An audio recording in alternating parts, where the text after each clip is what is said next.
but there is such a gift when we're able to just stand up there and they just look at us and we just look at them, and there's silence and there's a little awkwardness, and we can laugh about that. And I love going there with audiences now. Welcome to the podcast that helps speakers and writers like you grow their impact and income. This is Stage, Page, and Screen. All right, Jason, here's my first question for you. You ready? Yeah, are we going right into this? We'll just roll right into it. Let's go. Just roll right into it. It's better to be unprepared. If the guest is unprepared, then we have the advantage. So that's kind of the idea. We're going to sell you a timeshare at the end of this. So tell us a story of your one-man show. This is where I want to start, right? The early days of putting that together, its rise to success, and then from what I can parse from outsider's perspective, seemingly kind of burning out on it and beginning to draw some boundaries on whether or not you would do it anymore. I imagine that was a scary decision to make. So talk us through the whole trajectory of that. Dude, that's a cool question, because I started my career at Legends in Concert, where I was a Ricky Martin and Elton John impersonator, both. And most people don't realize that I could do both, I see the Ricky nowadays, because I don't look that way at all. And some people are like, who the heck's Ricky Martin? But no, I left Legends as a secure job, which was, Las Vegas, big show. That was the ending point for most impersonators.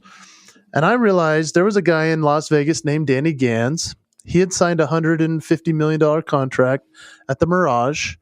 And I said, I want to be that guy. And I was in my early 20s.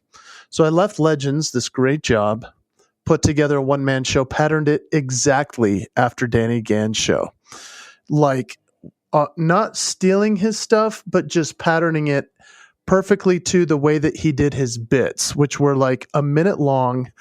They would always have a verse, always have a chorus. They were musical impressions mainly, and a lot of them were parody. So they were pretty darn good parodies that he did. And I put together this one-man show that was essentially you can't afford Danny Gans to have him at your corporate event. Yes. But you can have me. And I was so cocky. I wore the same clothes, the same black outfit, the same shoes, the red socks, like everything he did. I said, that's who I want to become. Josh, dude, this went quick. People loved my act because it was clean. It was hilarious. It was Las Vegas quality. And I was doing about 100 musical impressions mixed with some of my now famous faces and raptor impression and things that were very weird mixed in. And so I put together this show that just really rocked. And I was averaging around 200 dates a year. Wow. Early and quick, because I was just accepting every single thing that came along. Schools, charity, corporate, associations, you name it, I'm there. And I was killing it. I drove my fee up pretty quick, and we can talk more about that. But I mean, I eventually got to a point where I was kind of becoming famous in my own world. Mm-hmm. And I was getting very popular in the corporate booking market. They would have me come back over and over and over and over and over and over and over. And eventually I just burnt out. Not only of my own act, but also my voice burnt out. So when as a speaker, you're pushing travel, you're pushing no sleep, you're pushing yourself really hard.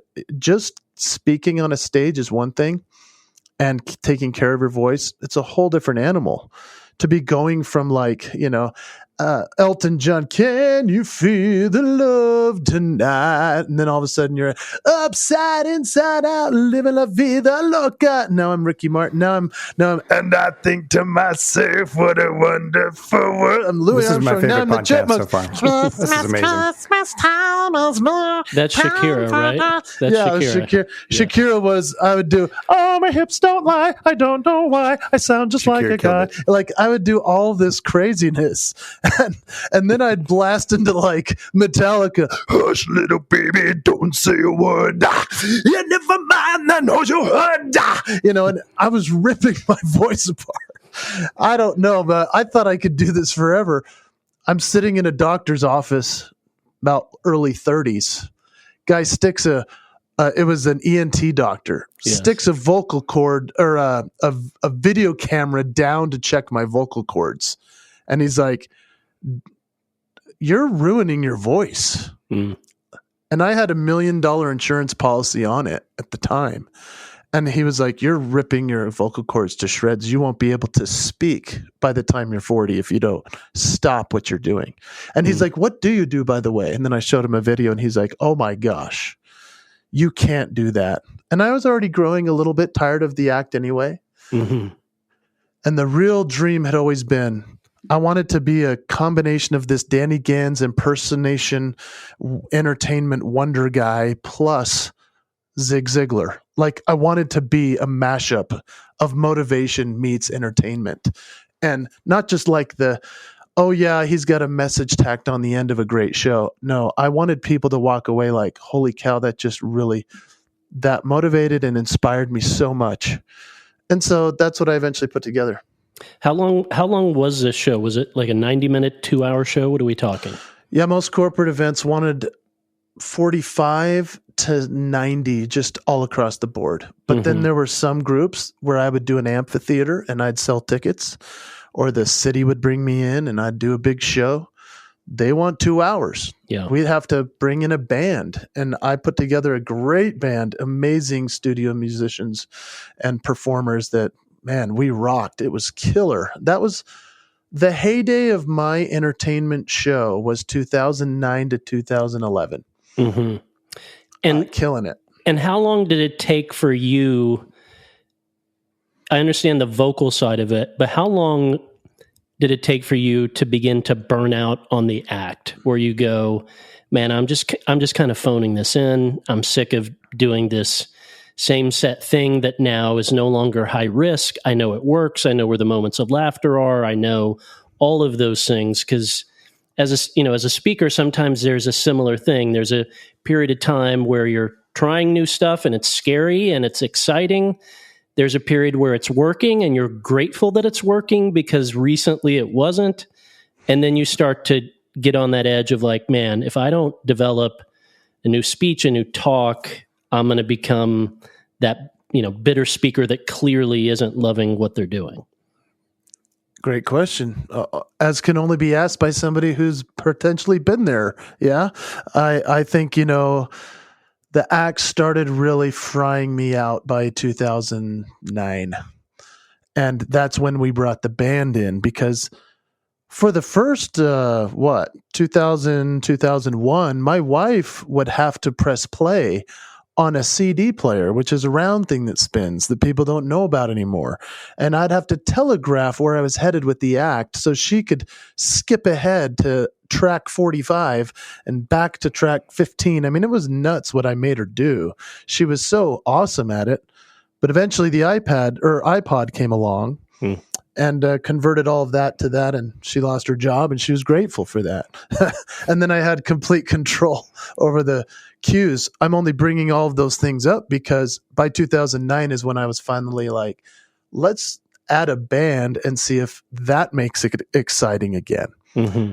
And that did. It actually was worse because now I had to really telegraph everything. Like, as great as these musicians were, I was making them do 100 different songs, 1 minute each. Mm-hmm. It was insane charts.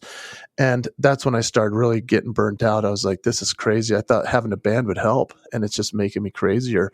And, as you're rolling into the next bit, you're like, well, here we go again in your mind. Mm-hmm.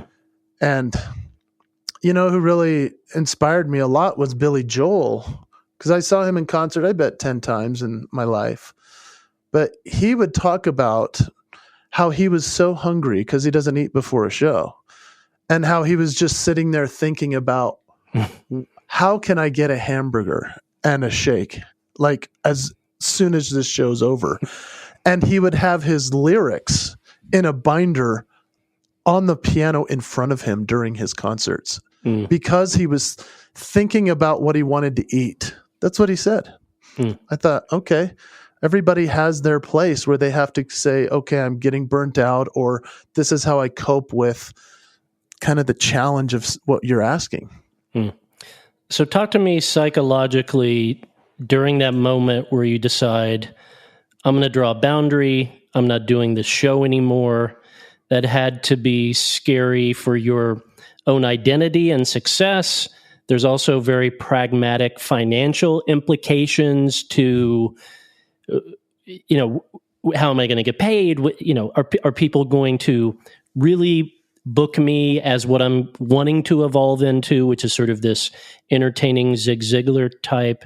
So talk to me about making that decision, the emotions you were sort of experiencing, and how you thought through that. Yeah, this was a really rough time. We had 3 kids in 26 months, and no twins in there. So they were just boom, boom, boom, one after another. 4th kid coming along, and now it's end of 2011, and I'm retiring. And so I did. I retired the show. In fact, it was in Park City, Utah, where I'm from. It's a beautiful ski town. And I was at the Egyptian Theater that I had done many times and sold it out, 266 seats, just a nice little spot. And I would do multiple nights in the middle of the ski season, and then I did some into October, like a shoulder season. And my son, my youngest, was about to come to this world.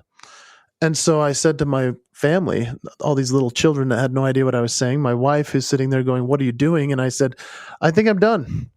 I'm going to retire." And I literally put it on the thing, his last show. And people are like, "What are you talking about?" I mean, how old was I? I was 33. And so, people were like, what are you doing? Right. You're not a basketball nuts. player. What are you doing here? Right. Yeah. So I literally would do an impression. I would do Jim Carrey, where I made it so that he was working at Subway as a sandwich artist because he never went for his dream in Hollywood. So, I'd put on the gear as a Subway sandwich artist and the apron and be like, "Hey, everybody." What would it be? And I'd do all these things like the tomatoes are juicy, the pepper spicy, the green peppers just aren't tasty, and the shredded lettuce is popular among our rabbit clientele. So then I'd take off the outfit, hand it to someone in the audience. And then I'd go into Tiny Tim and do the ukulele with the wig, and I'd be like, "Tiptoe through the window, by the window," and then I'd hand him the ukulele. Dude, you're just decluttering your gear here. Yeah, I was just getting rid of everything. People were losing their minds though, and my wife's sitting there like, "What are we going to do now?" And I said, "I'm going to be Zig Ziglar," and for the next few years, I made no money. I went from school to school. I think that's when I reached out to you because I had seen you years earlier and was like, "Man, how are you making money at schools doing those types of things?" And you were like, "Oh, it's not a big deal. I make all this money." And I'm like, "How are you getting that amount of money out of school?" And so I was like doing anything I could to have people listen to this speech. So that night, that final performance, you don't have any keynotes booked in the future at that point? No. None. No, and it was coming up on Christmas season. Holiday bookings. I used to average 25 gigs from December 1 to December 23. I didn't do Sundays, so I would cram them in. They would all be in Utah or Las Vegas, which is just, 6-hour radius. And so, yeah, I was like, "I don't know what we're going to do, honey. Here we go." And we had a house payment. We had all these kids showing up. The 4th child was born, which is our last. And he's never seen me doing these shows, in his lifetime. Pretty interesting. So as someone who comes from this background, being a trained performer, you were doing this, very performance-oriented show. Do you feel like now that you're doing keynotes, do you have to be careful, and are you almost kind of pulling that back? Because sometimes you see folks because I feel like with a performance, It's about really entertaining the audience. Whereas as a speaker, part of it is really getting them to trust you and to buy into you. And sometimes if the thing, this is really nerdy, but you'll get what I'm saying. Sometimes if it's too performative, it feels like this guy's putting on a show, so I kind of don't trust him. How did you have to modulate from the performance, decade you were coming out of into this new decade you were going into as a keynoter? Killer question, man. It's still modulating. I mean, I'm still tweaking it every second. I record everything I do. I listen back in horror. And even if I get a standing ovation in a lineup for 2 hours, I mean, I'm still freaked about what I just did, what I just said. I can't believe how bad it is still. And that's because it's performative. No question. It's because as an articulate man, I have never had to rely on the words to make it work. And I kind of wish I had to. And it was forced upon me during COVID because now all of a sudden I'm just on a camera in front of people. I can't use a big personality, big space to like move a room with energy. I had to now articulate what I was actually trying to say. That was really freaky. So that helped me a ton. I'm grateful for COVID because it pushed me through that camera in a new way. But yeah, I'm still fighting through it. I had a couple of really interesting mentors that helped me a ton during that time. A guy named Jeff Savilico. I think you know Jeff. He's a Las Vegas entertainer who's he's a Hall of Fame worthy speaker and host now. But at the time he was like, man, someday we're going to have a keynote, right? And I'm like, yeah. And there was a guy named Mike Rayburn who did the circuit with NACA, and he did all that stuff as like the world's funniest guitarist. So he would do like parody on guitar, just brilliant, like a Tim Hawkins type. And he had made this jump into keynoting as this musical dude who was really this entertainer that had the great message. So there were guys like that really helped me to see like, oh, I can bridge this gap. And then there was a guy named Jeff Havens that really helped me a ton. And Jeff he's become like this masterful HR speaker who started as a comedian, full on killer sets, could do a whole thing in LA or New York. But now he's this huge speaker who just inserts the comedy at the right spots. And I remember him telling me, he said, hey, look, you're coming on stage. And he was so helpful because I was like, I'm not getting that connection with the audience. And he goes, because you're trying to put on a show. You're trying to make them laugh. And he goes, you have to realize that as a speaker, you don't want them to laugh that much. You need to like lay off and you need to just give them the content and then insert the comedy here or there, the music pieces here and there. So Josh, I stripped all my entertainment off and then tried to do the message without it. Dude. And let me tell you, those were some ugly, ugly speeches for my clients. Hold on. Are you really saying in a 60-minute keynote that you inserted 0 jokes? Or are you talking you inserted 3? No, I'm talking I pulled every bit I had ever created out. My goodness. And I showed up and I was like, I'm just going to give a speech, a monologue. And I'll tell you, those clients, because they had seen me in the past, they're like, oh, sure, we'd love to have you come. They were so upset. They were like, who's this guy? You're not even yourself, dude. And I'm like, no, this is me because I'm not doing impressions and not doing other voices. And they're like, no, there's got to be a way you can do both.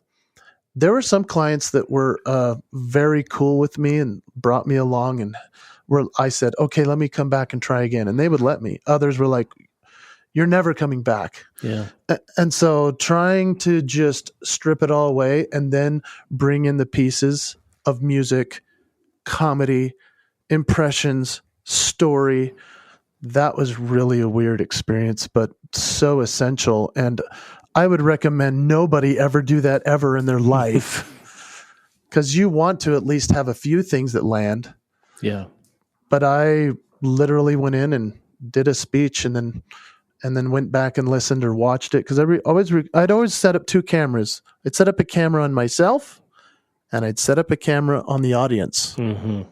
And when I'd watch that camera of the audience, I was like, oh man, I really lost them there.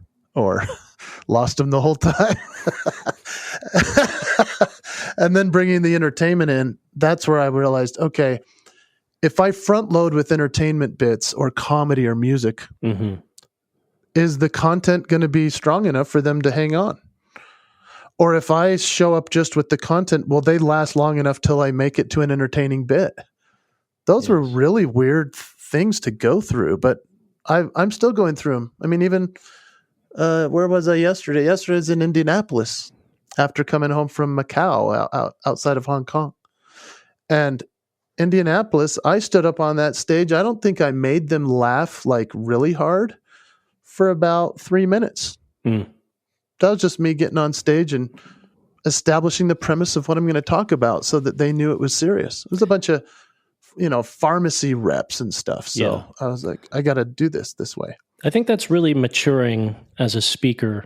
I think back to the first 5-6 years I was speaking to students. It was so oriented towards making them laugh because you got that audible sort of blanket of assurance, like, hey, the audience is with you. Hey, they're liking this. Hey, they're into this, that I would constantly sabotage the powerful message that I actually did have. I got the powerful backstory, the foster kid situation, all that, but I would just constantly, out of my own insecurity and immaturity, mess that up because I was so desperately needing assurance of laughter versus silence is terrifying. You're like, I'm not sure if they're silent because they're captivated or I've lost them.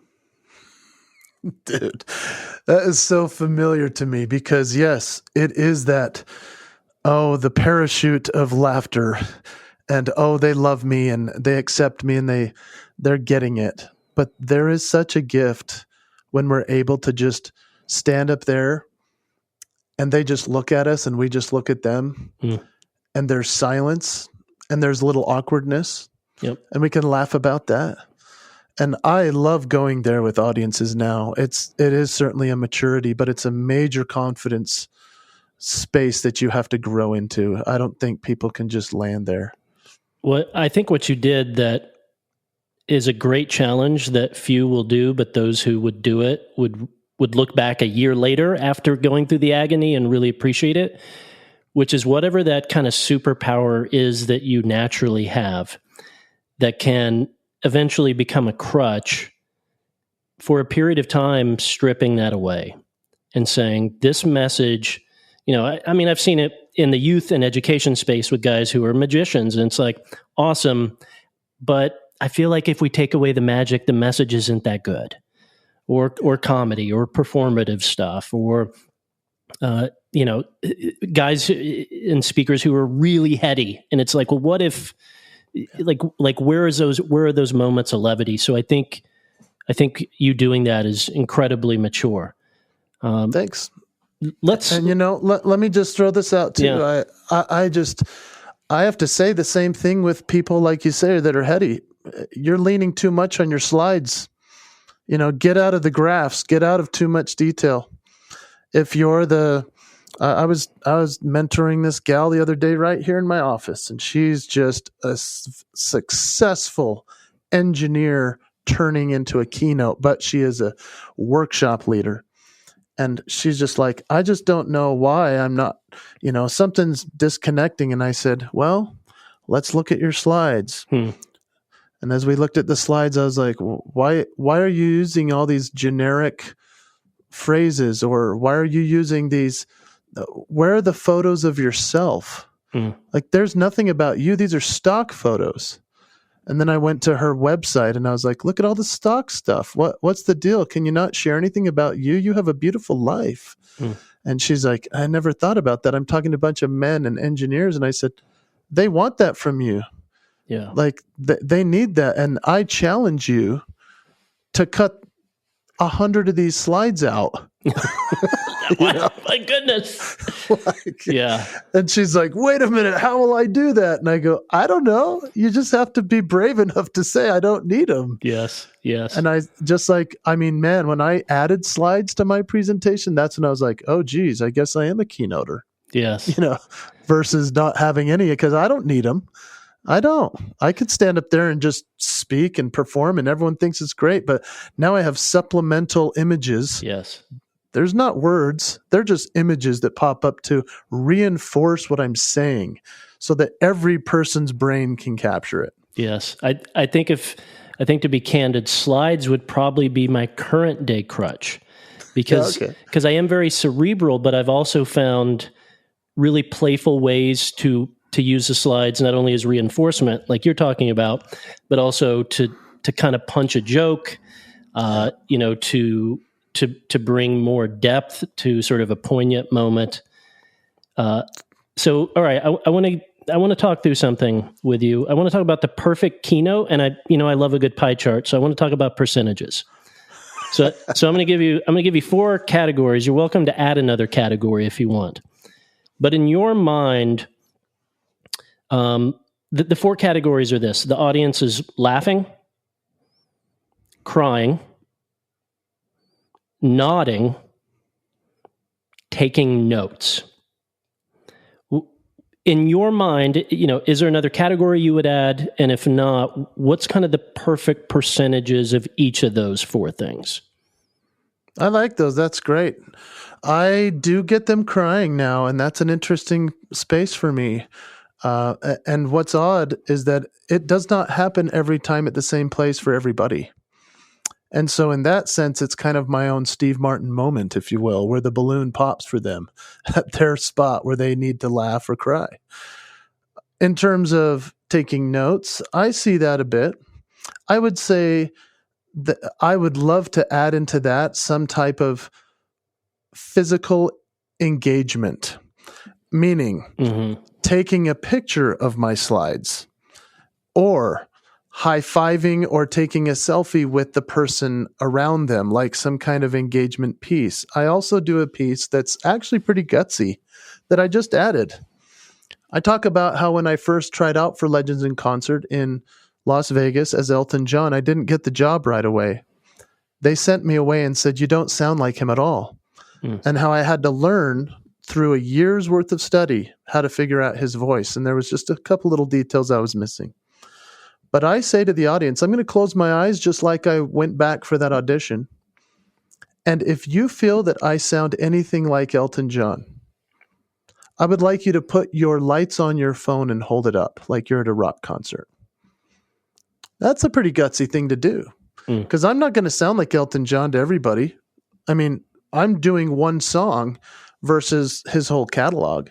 And so the fact that I start singing and I can feel these lights coming on because, my eyelids aren't that thick.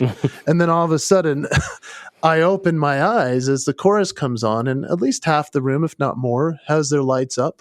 And it's like a concert. And I go, oh, thank you, and then I say, hey, screw you guys for not putting on your lights. Yes. I mean, it's a funny bit, but it's also important to berate your audience. That's another category we should add. Berate them. Yes.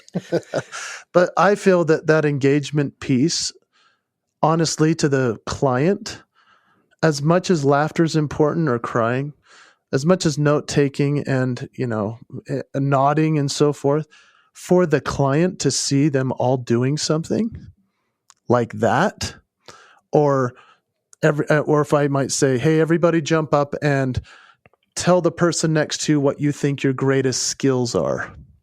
And then they do that. It's just a little, it's like something I used to do as an MC. Yes. But it works really big time wonders for the client. And so. And would you do that in a group of 3,500 people? I mean, sort of the size and scale of it doesn't matter to you. You feel like you can still kind of orchestrate that moment appropriately. Heck yeah, man. I mean, it works. Everything. I did it a couple weeks ago at this college for 30 kids. And I did it in Macau for thousands of people. So yeah, it works on all ends. Another one that I also have done that I haven't done lately is I'll get people up and dancing And that's a fun thing. So the audience engagement piece to me is all that I would add probably to what you have said. In terms of percentages, I've never nerded out thoughtfully on that. But if I were to go somewhere, I would say for me, it's a fine mix between I need a lot of laughs. I'm not thinking like every 7 seconds like a sitcom. But man, if we go further than a whole minute, I don't know what I'm doing. I better make them cry, or I better make them write something down or take a picture of my slide. And so there is a story that I tell that does bring tears generally. And that I would say is a sliver of a percentage. Mm-hmm. And head nods, I get plenty of those. I also get blank stares. I'm speaking to a lot of accountants, engineers, and IT guys. And I know they're nodding inside, laughing hysterically inside their body. So I'm fine with not the head nod. But I'll tell you what the client says. They say, we have never seen a keynoter that made it so the audience wasn't distracted by their phone to that degree. And I'm like, oh, that's a compliment. Yes. I mean, they're used to looking from the back row at what's going on the back row. And if those people aren't looking at their phone or texting somebody or posting something online, they're engaged, It's interesting. So, yeah, hope I answered that question. That's a tough one, dude. I want to talk through kind of the nuanced differences between the education space and the corporate space. You're someone who has spent significant amount of time in both of those worlds. So maybe let's start here with something you mentioned earlier, which is there's a little bit of sort of crying and emotive part in your keynote, and I'm wondering, is there just a little touch of that? Because to me as an outsider, it seems like that's less of a thing in the corporate space, whereas in the education space, there is a lot of like, hey, make the teacher cry and, make her really kind of warm her heart and help her realize that, it was adults like her that you had in your life as a kid that made a difference, or go in there and tell these kids this story and help them know they're not alone. It seems like emotion is more of a tool in the education space. And now I would argue, in the education space, we could use a bit more practicality, a bit more evidence-based research with what we're doing. But maybe kind of sort of conversely, is it almost more kind of logic and practical strategy in the corporate space? That's why you do less of the emotional stuff. That's interesting. I've never thought of it that way, but I'm not the guy that's standing up there doing logic. I'm not like HBR says, and here's a percentage point. I just have none of that. I've tried and it just doesn't land. It doesn't make sense to people. So, cause I'm coming from such an emotional space anyway, with music, with comedy, with story. And so, when it comes to the educators and so forth, I mean, candidly, I spent so much time in front of the kids for the first decade of my career that it's only been the last decade that I've spent speaking at all to teachers, administrators, and being hired by superintendents to come kick off a year. But I don't find them to be the criers as much as I find men in corporate to cry. Oh, really? And I find that fascinating, because I feel like I'm touching a nerve with these men that are leaders that are essentially feel like they're wasting their lives away by forgetting their promise as a dad. And so that's a very important space that I feel like I'm fulfilling right now. In terms of the educators, if I can reach out and touch the, 98% are females, they're mostly wanting from me to laugh. Yeah. They're going to only tear up when they realize that I'm like not a threat and I'm this wonderful dad, husband guy that they can say, oh, that's like a really good guy. That's what makes them cry. Not the story about me trying to be more present with my son. That's where I like nail it with these executives, these teams of men that are sales guys that are just sobbing their eyes out about how they need to keep a promise better to their family. So I know that sounds a little bit different than what I maybe said earlier, but I'll tell you where the tears come after I'm done that I've seen. I get a lot of people coming up to me with tears in their eyes, and they're like, I don't know why I'm crying, because I didn't the whole time. I was laughing, but now I want to tell you my new promise. And I'm like, whoa, I'm glad they got it. Because when I asked them, hey, what's your favorite thing? It used to be like, I love the Michael Jackson. That was so funny, and I love the Raptor. Now they're like, oh, man, that thing you said about your son, I've been there, done that. And I'm just like, okay, so the entertainment stuff is all leading to teaching. Yes. That's what I've always wanted to be. Yes. So I'm curious then, Jason, I love how you're addressing those things and how you're connecting at that heart level with folks who you wouldn't automatically think that. What do you do intentionally? Because it sounds like you're trying to be very holistic in connecting with all different kinds of folks and different learning styles. What are those handful of things, if anything, that you're like, this is going to hit those intellectual folks, those just thinking folks? Is there any of that stuff? Yeah. The main thing I'm talking about is just my own failings. And so when I talk about what I've failed at, I think candidly, they're surprised because I seem like a real successful, got it all together guy. Mm-hmm. And then all of a sudden I'm talking about how the phone is in my face so much and I need to put it down to be present. And so I talk about, hey, I used to set a goal to be a better dad. Now I made a promise to be the kind of dad any kid would want to have. And what does that look like? And then I hold up my phone and I say, you see this thing? This is a miracle.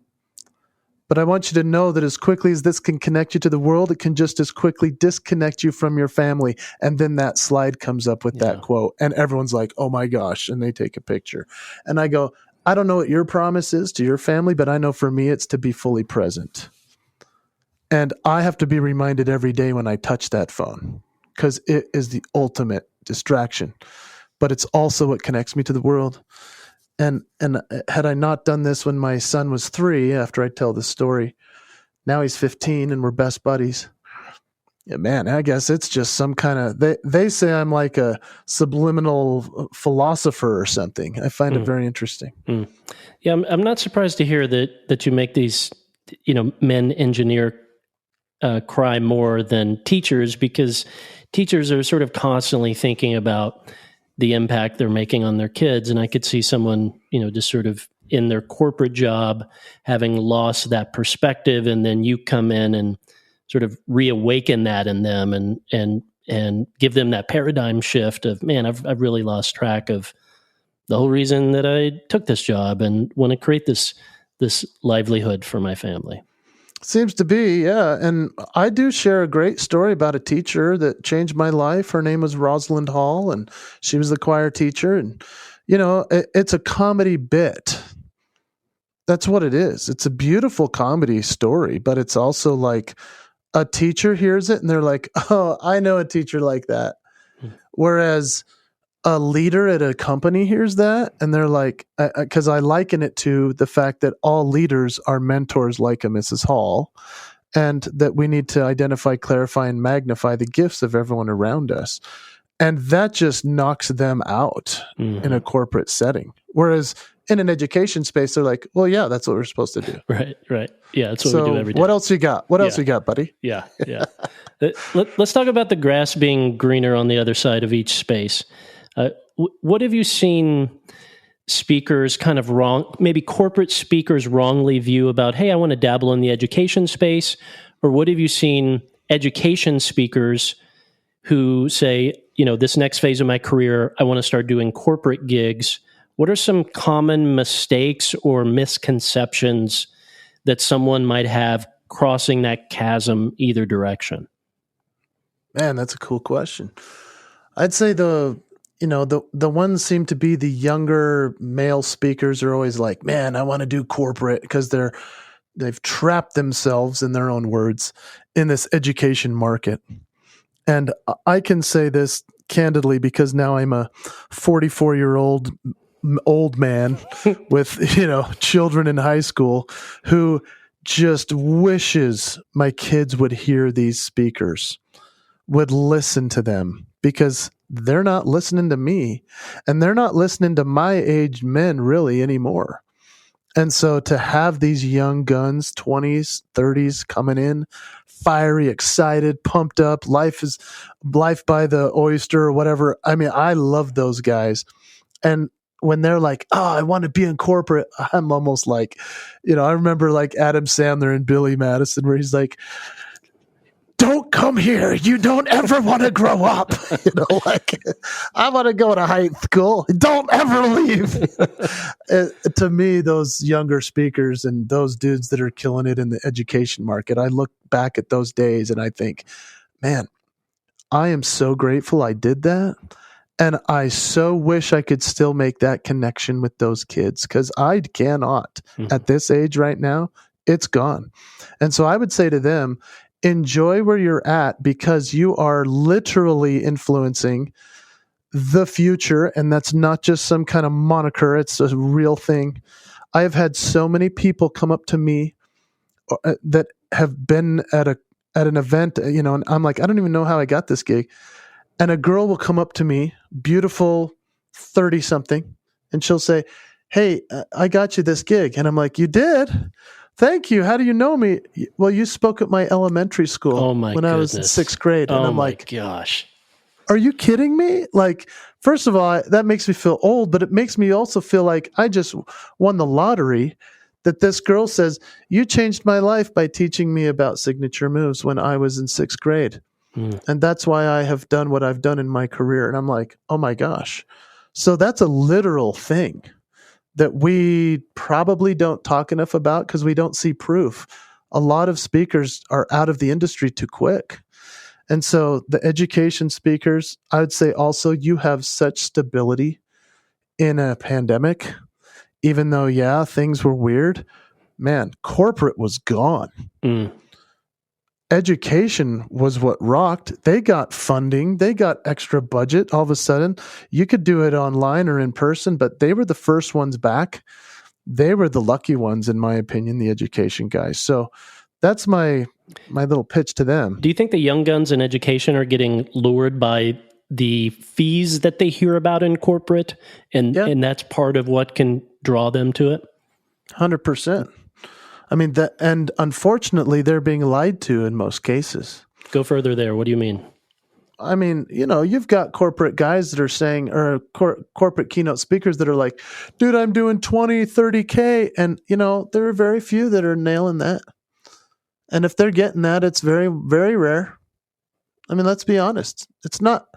And they're like, I got 6 gigs a week. Okay. Really? Show me. Yeah. Like, I don't believe you. But I remember I used to do 6 gigs a week in education. I get 500 here and 1,000 there. And I mean, I was like, wow, I string a few of these together. I make a great living. I pay my house payment. This is cool. And I got some serious reps being in front of, I started by saying I can only do high schools. And then eventually I was like, well, maybe I can do middle. And then eventually I was like, wow, I'm a killer in elementary. What's the deal? Like, it was an interesting arc for me. I was the cool guy as the high school speaker in my mid-20s.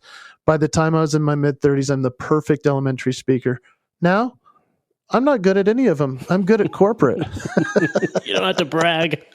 Yeah, I don't have to brag. So now, in terms of like the corporate space and all of that, I'm really grateful to be here. I'm not saying I don't dabble in both worlds, because I do, but I mostly am speaking now to teachers, the administration, all of that on the education side. In the corporate side, I'm speaking in front of thousands of people every week, and it's really cool. Am I getting my full fee every time? No. Am I doing what I have to do to make it work? Yeah. And when people say, well, how do you balance between, the fee you're supposed to get and that you charge and all this stuff? And I just say, make me your best offer. I need to work, and I want to. And I might change things up for you that I didn't do for the last one. And that's how we make this work, so that we stand in integrity. And there are some people that might be like, well, you should only do it for your full fee only. Well, I am of the mindset, and I've always been this way. I do one for one. I do one full fee, and when I get a full fee, I also donate one. That's just my thank you to the universe. Hey, thanks for getting me a gig. And now when a charity calls and says, we have no money, we're fundraising, we have this small event and we want to have steak, but we'll do chicken if we can try to afford you. Don't put the people through that. Don't put them through that. Give them the steak. I'll come for free. They're like, what? I go, yeah, you can thank such and such company that just paid me my full fee. That's clever. Because that gives me a chance to come and do something for you. So if I have 100 gigs in a year, Josh, I've actually done probably 50 paid gigs, and the other 50 are free. And a lot of speakers don't like me talking about that. But that's my best way to get reps, because I can't be in a comedy club getting reps, and I can't be on other stages. So here we are donating it to the group of nuns and the group of orphans and the group of school people here and there. And once in a while, the right audience sees you. In fact, I just donated one the other day. Lady came up after and she said, hey, we would love to find out if your kids need braces, because we can't afford you for our event. And I said, yes, I love doing trade for braces. Well, that very well could be a 5-figure corporate gig right there. Free braces. That's right. Yeah. So I'm like, yeah, let's do it. I'm all for trade. First part of my career, man, I did all trade. I traded for the wedding ring. I traded for shelves to be built in my house. I traded for cars. We traded for 4 C-sections for our children through the hospital. I mean, people are just like, is that for real? Yeah, it's real. It's a wonderful thing if you're willing to swing. That's actually Josh's in his contract, that he only wants to be paid in C-sections. So or braces. I mean, braces. Either way, I'm good. We'll be right back. All right, so let me pitch you something. Are you someone that wants to launch and grow a speaking business? Maybe it's time to write and publish that book. Perhaps you want to create and sell your online course. Well, I've put together a free on-demand training video for you. It's not going to promise you the moon. It's not going to say it's going to happen quickly or without tears or sacrifice. But I'll pragmatically lay out for you exactly how to chart a course to do all these things we just talked about. You can find this free on-demand training video at stagepagescreen.com. That's stagepagescreen.com. Now, I know you talked about sort of a mistake you made early on looking back is, speaking on topics that no one wanted to book you for. What were some of those early topics, and how did you begin to discover this balance? And it seems like it needs to be a balance. Feel free to disagree of both what's bookable and something you can be passionate and do the work about. Yeah. I mean, I've just picked really bad topics, or at least titles, let's say. So my first speech was called Signature Moves, How to Stand Out in a Sit-Down World. It is interesting now. But when I was pitching it back in the mid-2000s to 2011, when I started that, I mean, gosh, people were like, what the heck are you saying? What does this mean? And I was like, well, we all have signature moves. And they're like, what does that mean? Do we? I mean, they just couldn't get it. Yeah, do we? What is yours? Here's the thing. Not only could I barely articulate what I was teaching, but they couldn't figure out how it was applicable to them because the whole speech was about me. And so when it became a thing that I realized I need to tell a story that's about them, but it's actually about me. That was a real big revelation for me. Instead of just telling a story to be entertaining about me. And so now it's like, hey, here's a story, and I want you to think about how it applies to you. And I'm going to tell you how it does in a moment. And then I tell the story, and then I keep reminding them how it applies to them. But at the beginning, signature moves, disaster. Right now, still, I do a speech called The Promise. And I wrote a book called The Promise to the One.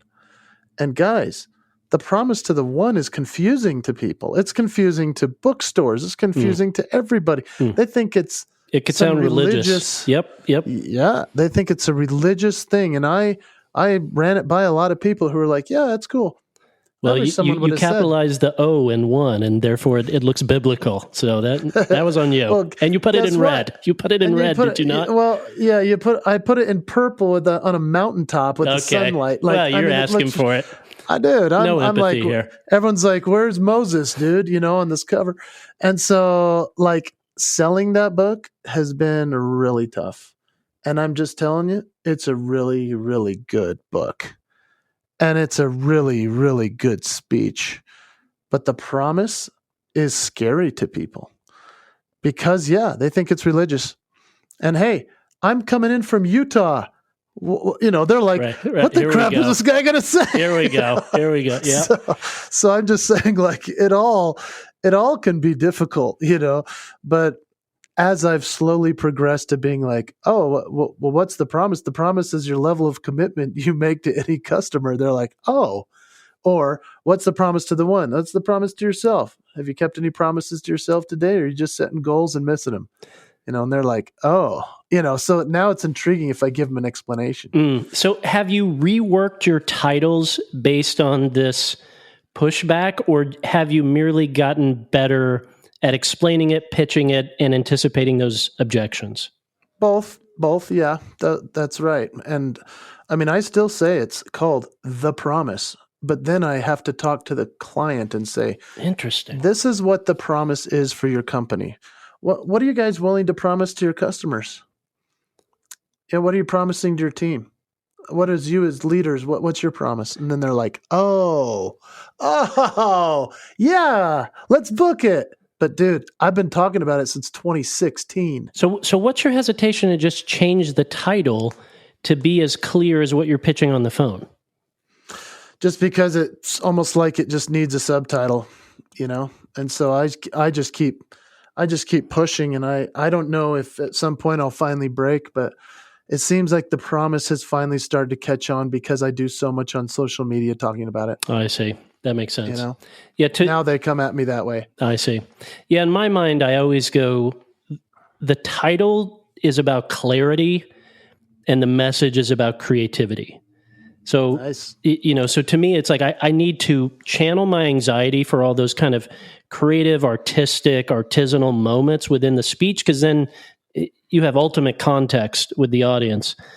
But with the title, I go, man, this just needs to be so clear, so direct, so straightforward to that person signing the check that it's like, it's not a title I would probably even be proud of or think is that interesting, but no one reads the conference program anyway. That's right. So you're right. And a lot of the customers or clients, event planners, they'll be like, okay, what if we call it The Promise to our clients? Bro, then why aren't you calling it that? I don't get what's happening right here. Yeah. So no, I just sometimes they'll say that, and other times they'll be like, okay, what if we call it The Promise to the Team? And I'm like, yeah, let's do that. Or then they go, what about we want it to be this holistic approach where they're actually bettering themselves. So what if we call it The Promise and then underneath it to ourselves? And I'm like, okay, like I just let them dictate it now. And yeah, it's still confusing. I get it. But the next book that's coming out will be called The Promise to Yourself. Uh-huh. And so that seems to be a bit more clarity. Mm-hmm. I ran across on your website, on the meeting planners page, one of the most subtle, genius things I have ever seen. Really? Do you know what I'm about to say? No. Okay. You have a walkthrough video of your AV needs. Yeah. That's 187 IQ right there. That is that's ridiculous. Okay. Did you click on it? Was it recent or was it an older one? I clicked on it today. I mean, okay. I'm all up in your Google Analytics today. I updated that the other day, and it was because this client, I mean, I've had that on there for years, but nobody can get my AV right ever. And I just say, oh, here's a video. And if they watch it, then they're like, oh.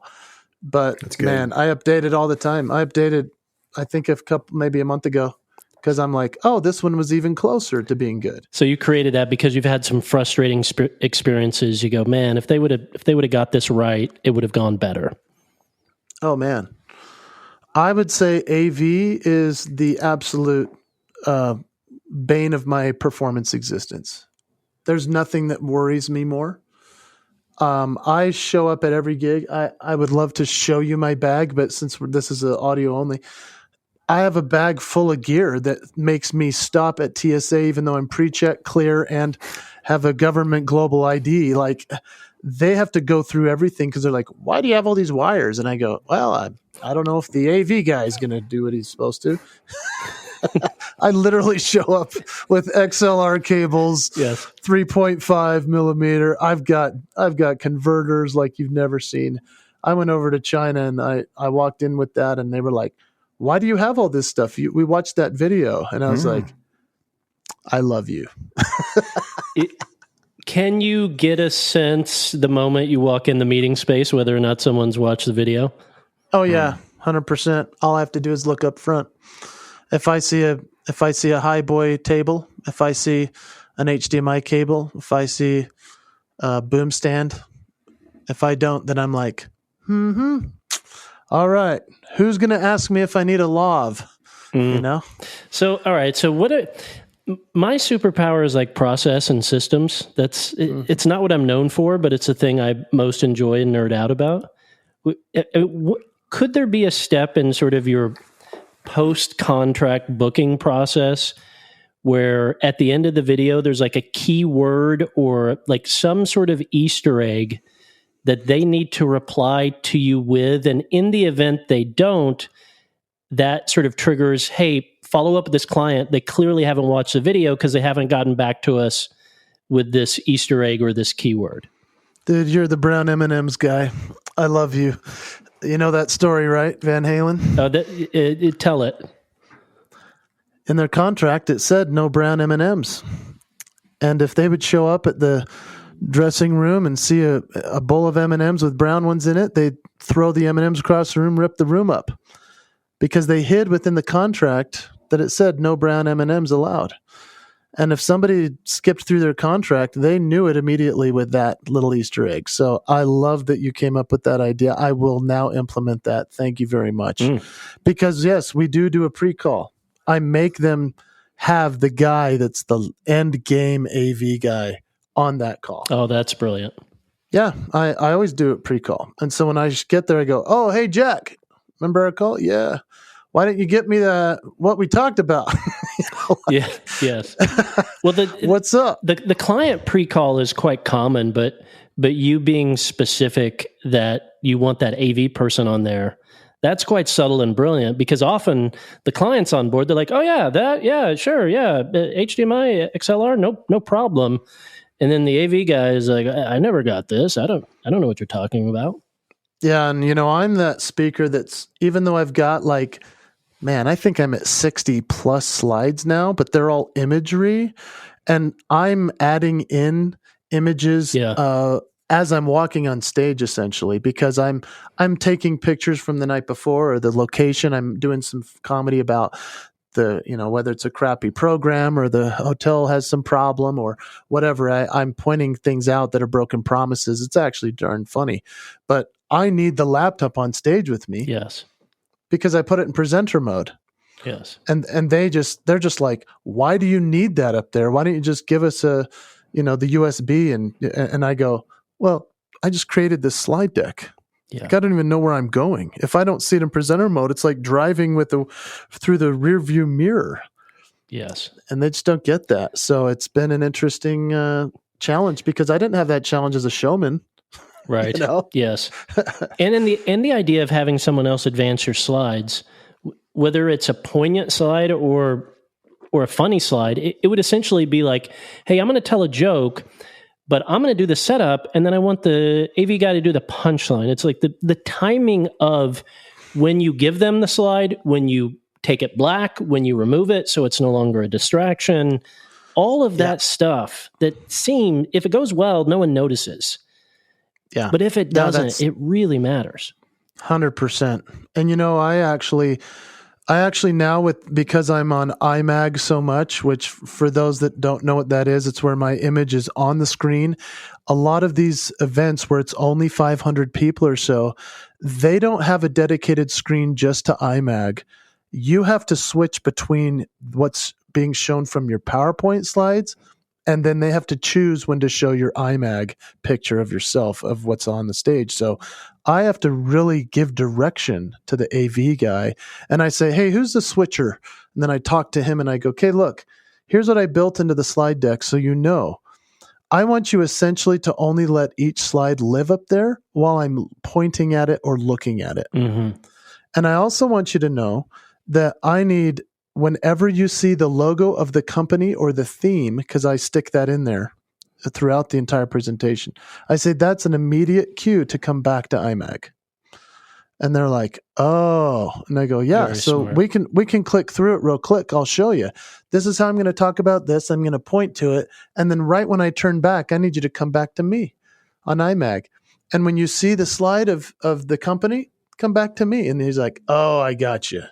I mean, it's so fun because then they're like, thank you for directing me, man. That's brilliant. And then they become a part of they're literally my lifeline to the punchlines, to the images landing, to the videos, because I have videos in there embedded, but nothing that's audio playing over them. I'm talking over them. Let's talk about the importance of speaking for free. I think in the current speaking landscape, particularly for folks that are aspiring speakers, there are a lot more kind of speaker gurus, speaker coaches. A lot of their front-end marketing is about the money or the marketing. And my personal philosophy on that is they lead with that, not only as a way to sell their course, but because with marketing, you can get a quick win. Meaning, you could send a cold email to 100 schools or 100 corporations this afternoon. You cannot write a speech from scratch and even have it be a 4 out of 10 by this afternoon. So to you, as someone who is Hall of Famer, experienced, education space, corporate space, what is the pragmatic value of doing free gigs? I would say there's nothing that's been smarter for me to do, because that's stage time. That's trying things out. I will never do a free event and just do the same old thing that I would for a paid gig. I mean, I'm going to do the bits that I know land and will work for that group, but I'm going to test out all kinds of stuff. And that gives me license to.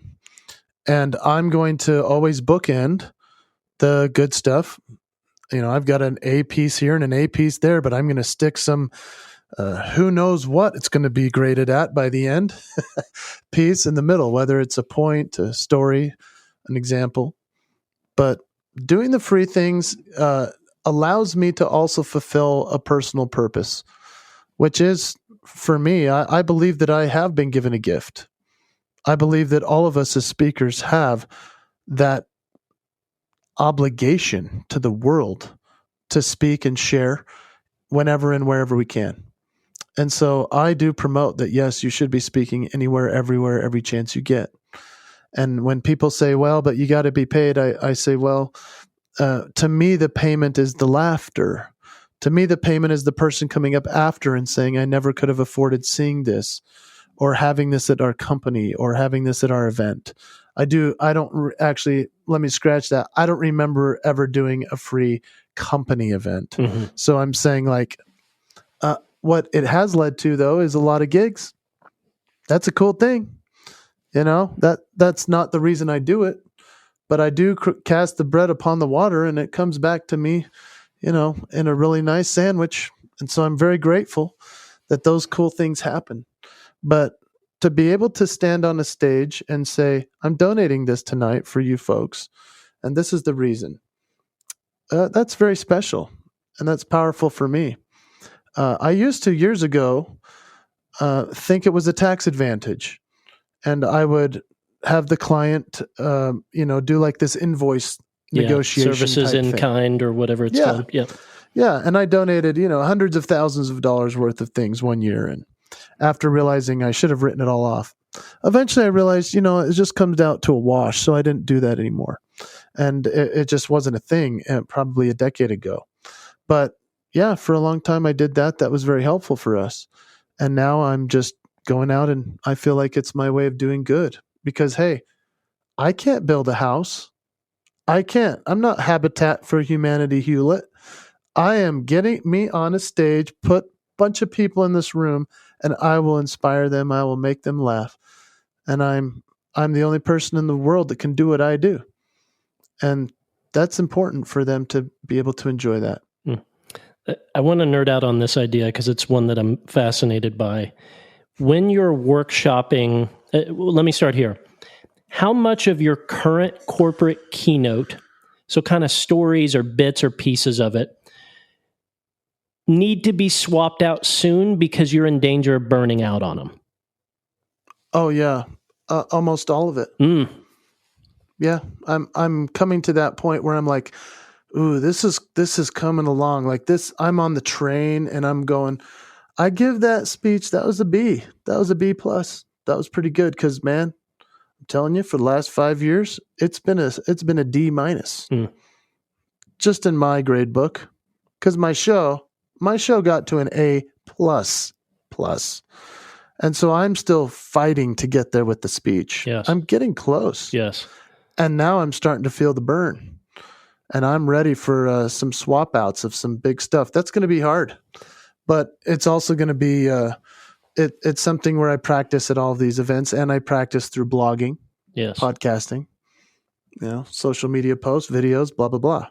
So this is part of the approach in these free speeches is sort of workshopping in the middle of the speech some of this new stuff. And let's say on a scale of 1 to 10, when you bring something into a free speech, you've thought about it, maybe you've gone live on Instagram and kind of talked through it, but this is the first time it's going to be in front of an audience. Where does that new material, the first time in front of an audience, land? Is it typically like a 5 out of 10, a 4 out of 10, a 6 out of 10? That's interesting. I would say, yeah, probably 6, 7. And I wouldn't even show them anything that's not better than a 6. It's just not going to happen. So I've already workshopped it through the blog, through telling it at a party, through talking about it with my wife or my kids or their friends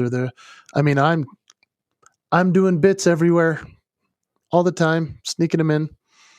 Hey, let's see if this story works. Oh, I wonder if this, on this video, let's try this on a live stream. And then all of a sudden I'm like, I think this has some legs. And, I did that as a performer. I did that with Lady Gaga. My impression took me 5 years before I put it on a stage. I was terrified. My daughter was like, why don't you do Lady Gaga? And I'm like, what am I going to do? Right.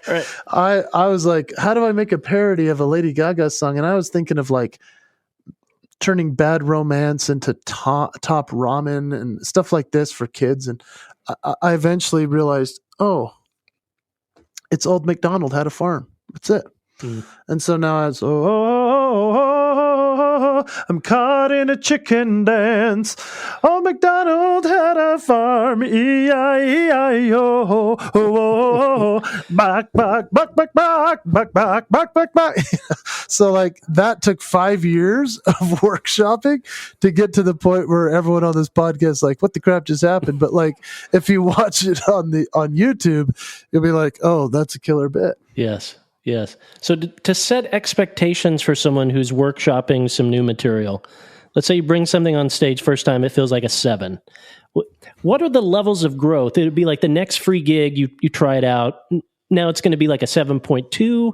How quickly does something get up to like a 9? And then you go, now I'm going to weave that into the corporate speech. Now I can take out this block, put in this new block, because now I've got it in fighting shape. It's a 9 out of 10. But, how long does it take from that path to like, this is a 7, this is solid, not quite yet good enough to go in the keynote, to being good enough to swap an element out for?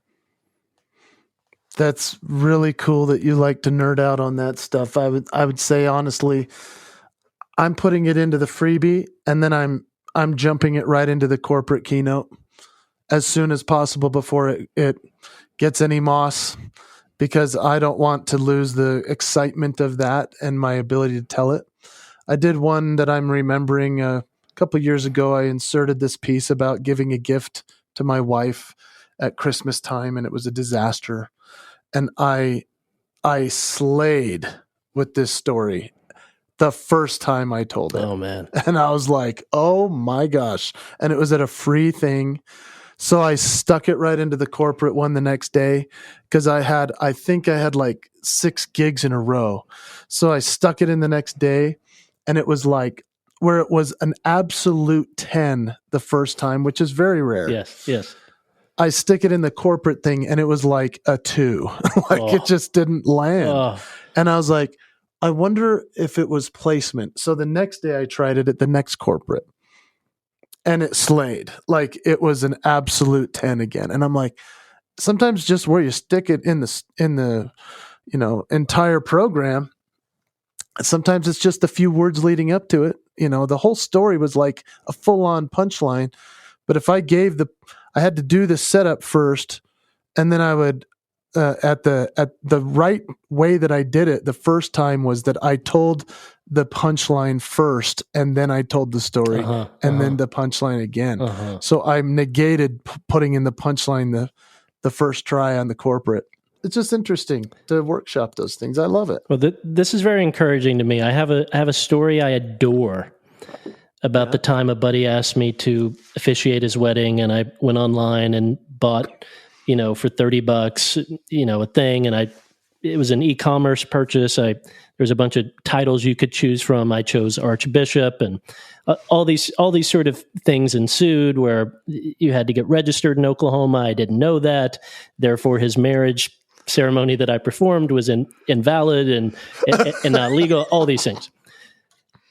And I would say it's right now it's like an 8.5 out of 10. But dude, I've been workshopping this story now in the middle of speeches for like a year and a half. I'm such a perfectionist on it, and my struggle is I don't quite yet know what the point of the story is. I know that I know I have a funny story, and a quirky, unusual story, but I don't know if it's that I'm sensitive to that first decade of my career where it's like, if it's funny, it's immediately relevant because it's funny. But hearing you say that you'll push things into the keynote quickly, that's a good encouragement to me, because sometimes you find the transition when you're doing it. Just when you're doing it repeatedly, and you go, whoa, there's that clean transition, clean drawback to the whole entirety of the message. Yeah, no, I mean, I'm happy that you're finding that. And I do say, hey, stick it in as fast as you possibly can, because it will perhaps dry up pretty quick if you don't. And you do need to force it in front of an audience that's really that critical. Yeah. But you're absolutely right. Sticking the piece of the story in where it doesn't make sense, it doesn't teach something. One of my dear friends, Eric Chester, he's a Hall of Famer. Oh yeah. He gave a great speech years ago that kind of went under the radar for some reason, but it's one of the greats ever. He did a whole speech about that every single story and every point and every line has to re-audition to stay in his speech. Wow. And I'm goodness. Like, yeah, buddy, that's what I'm talking about. I mean, I don't go that far as to re-audition like lines, because I'm not a memorized speaker. I just kind of have bits and stories that I piece together. But I was like, that's what I'm talking about. That, Josh, I would say that even yesterday, Indianapolis, I was supposed to do 70 minutes, and we originally talked maybe 45, 50, but right as I was going on, he's like, can you do 70? And I'm like, let's go, yeah. And thank you. Put it on the clock, And so 70's way easier now than 45. But I was sitting up there on that stage thinking, holy smokes, I did this the other day in 30 minutes. what makes it? What do I cut? Because it's all good. It's all A material. But I'm still at a B on presenting it all as one. Although to a majority of clients and other speakers, it would probably be an A plus. Sure. But I mean, I was sitting there thinking, man, I took out 10 things that I would have done last year. 10 significant pieces, whether it was a musical bit, whether it was a story or an example. I continually am auditioning each piece. That's beautiful. I find as a successful speaker, it's not something frequently talked about. You've got to really intentionally fight against getting burnt on your own message, because there'll be a real subtle bitterness that'll come across in your delivery and sort of phoning it in. And I find even just weaving in that 5-minute Archbishop story, it gives me a giddiness for the entire 60 minutes of like, I'm like 10 minutes out from this thing. I'm not quite sure how it's going to go. Everything else I know exactly when they're going to take a photo of a slide, when they're going to wipe a tear, when they're going to laugh. But this could go south. This could go really well. I could learn something new about how to deliver this. And so even just turning over 5% of it, I find for me can give me that combo that I think we're aiming for here. We're both talking about it differently, but we're both aiming for, which is the reps of a veteran, but the gratitude of the newbie. With getting that first opportunity, you go, oh my gosh, I can't believe they chose me as a keynote. I love how you said that. That's so great. And I truly feel, because of the way my opening piece has gone, and I record it. I record every single one on my phone, and I get the videos back from the client as well. Mm-hmm. But I'm still tweaking the opening every single speech. I'm trying it out on, a client that pays me. Gosh, man, I mean, do you do numbers on this or not? Yeah. I got 25. I got 25 yesterday. That was amazing. I got 50 in Macau, out in China. That was amazing. And I'm just saying, like, that's not every day. Yep. Not at all. That was just the biggest month of my career all of a sudden in May. But like, I'm just saying that I tried out a new intro because I listened to what I did before. And I was like, I don't know if that was as good as it could have been. And so yesterday I tried a new one. And I listened to it on the airplane coming home, and I started sucking my thumb and crying and ordering too many things on the plane. And I'm like, I got to fix that next time. And I have a freebie on Friday, in a day. And so I'm just so excited tomorrow to try out something else with these guys, and we'll see how it goes. Talk about how coaching, getting coaches, hiring coaches has been helpful to you in what you're doing, and what are the different sort of categories of coaching you've sought out? Okay.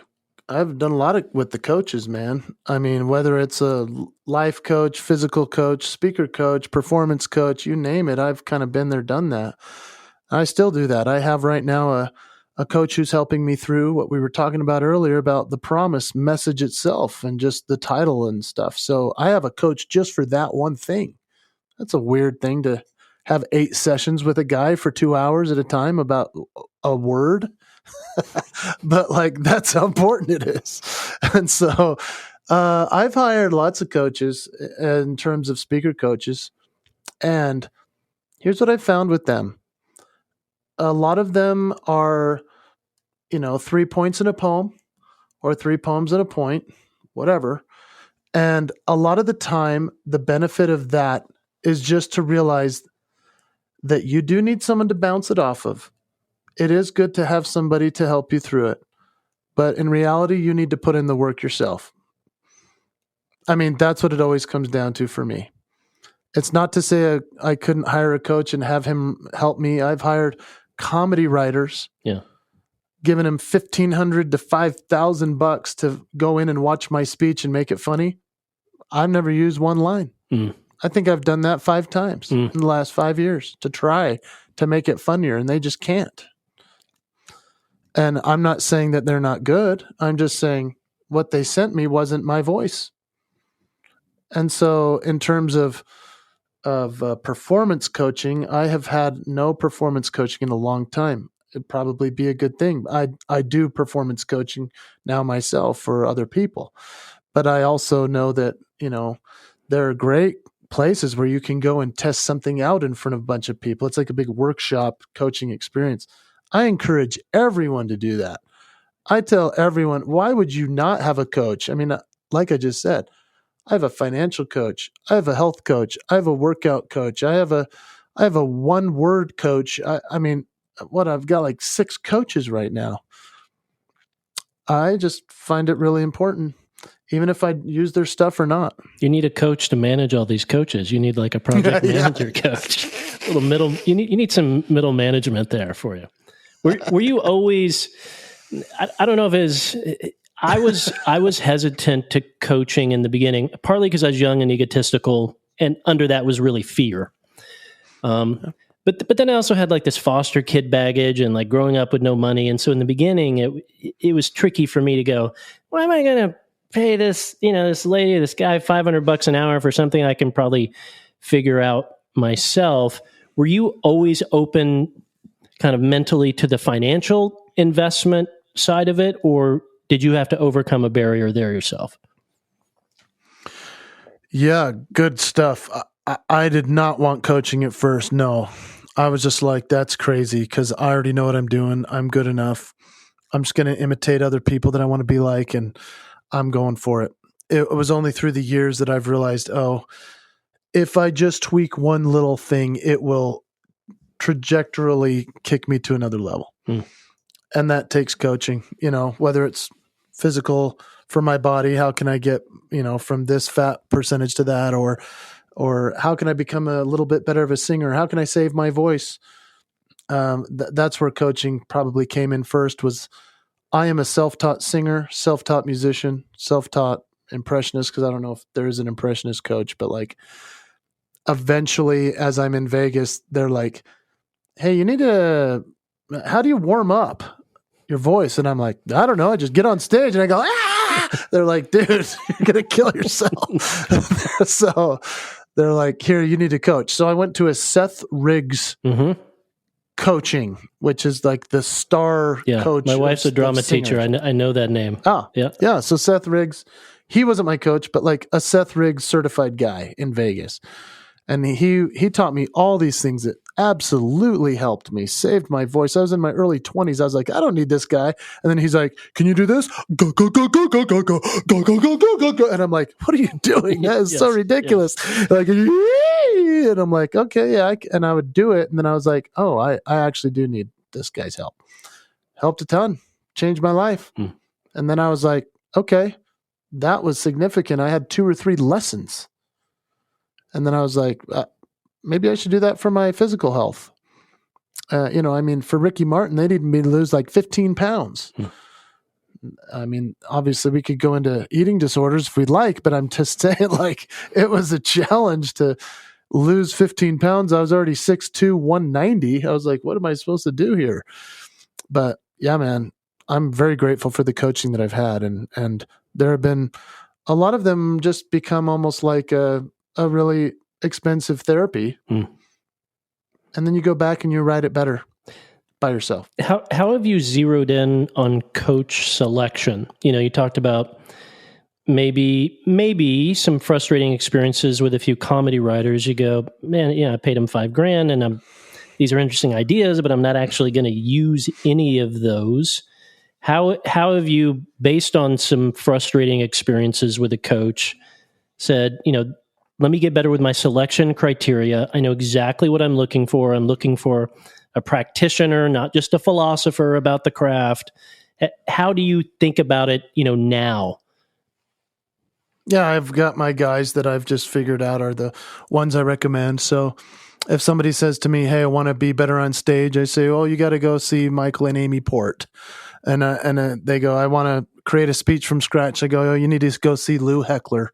oh, I want to come up with a title that'll stick, then I go, oh, you should go see Mark Sharon Brock and Eric Chester. I want to be better at storytelling. I say, oh, you should go see Kelly Swanson. It used to be Jeannie Robertson before she passed. I mean, they're just people that I have found that I'm like, oh, I trust them with the material. I know that they've helped me, and I know that this person can absolutely transform what you've got. I mean, there's even people like Christine Cashin who you can hire her to write your intro. I mean, that's how niche these things can get. And in terms of coaching of comedy writing and stuff, that's just one where I'm like, I just need to work a little harder myself. That's all it is. It's just laziness eventually. There are some people that are the opposite thinker of what you were at first, where you're like, oh, I don't want to spend that money. Now they're like, ooh, if I spend that money, it'll solve all my problems. Right. That's a problem. Yes. Yeah. That's just not going to happen. Yeah. Looking back, I go, when I was a newbie, I don't know I'd give this advice to everyone, but when I was a newbie, I found the most help in a course or a book, because there wasn't another human there to just kind of soothe my anxiety or whatever. It's like I had to learn a thing. I had to go deploy the thing I learned. I had to iterate based on my context and strengths and weaknesses, do that like 100 times. And then eventually it's like, okay, now I'm genuinely making progress. At this stage in my life, I don't do courses anymore. I love books, but there's not a single course I would join, because at this stage, it's like I have an insanely specific issue I'm either trying to solve or an insanely specific opportunity I'm trying to create. So I want to go find that one lady, that one guy who has done this and helped others do it. And they're often not folks who are advertising themselves as coaches, and I'll try to find them and say, I would love to pay you for your time and pick your brain. Do you agree or disagree with that kind of philosophy? 1,000,000% agree, dude. I mean, that's been the problem with joining NSA, which I am a member. I've been a member for 20 years. I'm in the Hall of Fame there. The National Speakers Association is awesome, but man, every month we have someone come to our chapter, and it's like a fire hose for every new speaker. I feel so bad for the new person who's like, I need to do what they just told me, which is the opposite of last week, And so I always say, hey, you got to be careful with who you're listening to. And I'm guilty of it too. But I can say the courses that you take, there are very few. I would highly recommend, if somebody's like, I want to get better at comedy. Okay, go get the master class by Steve Martin, and then do your best, or go watch a bunch of Bill Burr Netflix. I mean, it's up to you. But in terms of books, man, reading is, to me, the greatest coaching you can get. The War of Art, Stephen Pressfield, The Big Leap, Gay Hendricks. I mean, there are so many books that will blow your mind and make you a better speaker overnight, in my opinion. The Fear of Resistance that Pressfield talks about. I mean, just those thoughts will push you to a new place. And I'm with you on the coaching. Got to be very careful, but there are some great ones out there, but they're very few and far between. I'll do a shout out, which I normally would not shout something out on this. Shout it out. And I might make some people upset. Do it. Shout it. Upset them. Poke them. I'm ready to bleep. Hey. I'm ready to bleep this whole thing out. Stand by, Jesse. A couple of years ago, I was told I needed to be a JMT guy. What? You know what that means? No, I'm not even sure what's happening right now. What does that mean? John Maxwell training. Yes. I had read a John Maxwell book. I'd heard about him. I know people that are John Maxwell certified. And guys, I paid over $10,000 to get the certification, the back end, the library, all the coaching training, all the calls, all the stuff. Guys, I tried so hard to drink this Kool-Aid. I don't get it. It didn't help me. It helped me know that I don't want that. And I'm not saying they're bad. I'm just saying, don't get caught up in that stuff. You know better. You can know better. Just be careful. And I'm not, there are people out there that do real good with that John Maxwell stuff, but there's a whole lot of people that are getting trapped in there. Yeah. So I'd just say, be careful with whose coattails you think you're jumping on or who you're investing in. Save your money. Yeah. Save your money and go practice more, speak more. Yeah. That's my pitch on that. Yeah. Yeah. I mean, I'm somewhat hypocritical in that, we have a course for folks in the education space, but my thing to them is like, do not join another thing or do not buy another one of our things until you've 10x'd what you spent on our thing. Because yes, you need, the information can give you like a roadmap or save you from making some common mistakes, give you a game plan. But it's just the brutal work that, constantly iterating, constantly doing it, contextualizing it, making it your own, cold emails not being answered, cold phone calls not being responded to, even when you say my fee is free, still not getting booked. You just have to constantly iterate and not jump to the next thing thinking that's the answer. I appreciate that you do that for people. And I think that's why I would invest in someone like you, where this Maxwell thing, they were like, hey, give us $2,500. And so I did. And then they're like, hey, we need more $2,500 for you to get this next thing activated. And I'm like, okay. And I'm like, where's the return on investment here? I was listening every day, working on stuff all the time. It didn't make me better. It was a way for me to think I'm improving by flushing money down the toilet. Oh. I think a lot of people do that. You get caught in like this life coaching crap. It is such a farce, and it's just our own ego thinking, I'm investing in myself. I'm pushing myself. I'm putting money into this. No, sit down and do the freaking work. Agreed. Do the work. Do the work. That's a great place to end. Jason, thank you for the generosity of your time, sir. It's thank you. It's a long time coming, man. We've needed to connect and converse and make fun of Jesse together. So it's glad we could finally do this. Thanks, Jason. Jesse, you're the man.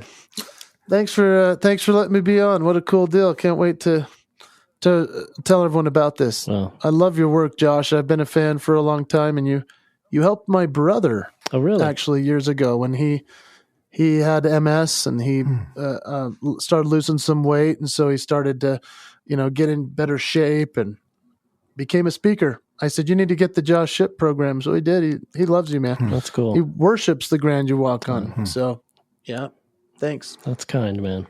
I'm still bitter about my marriage that got screwed up in Oklahoma, thanks to you, man. So I still haven't forgiven you that. Yeah. That was your wedding. I'm still so bitter. That's right. I paid the $50 court fee. I mean, can you imagine doing taxes every year is a nightmare trying to prove anyway. That's right. Yes, you have 2 anniversary dates. Absolutely. Your wife expects double gifts per year. Yeah, she's not mad at me. You are. That's right. That's right. Thanks so much, Jason. Well, Jason, thank you. Have a good day, guys. Thank you, sir. Thank you. Take care. Yeah, cheers. Bye-bye. There he is. There he was. There he was. There he was.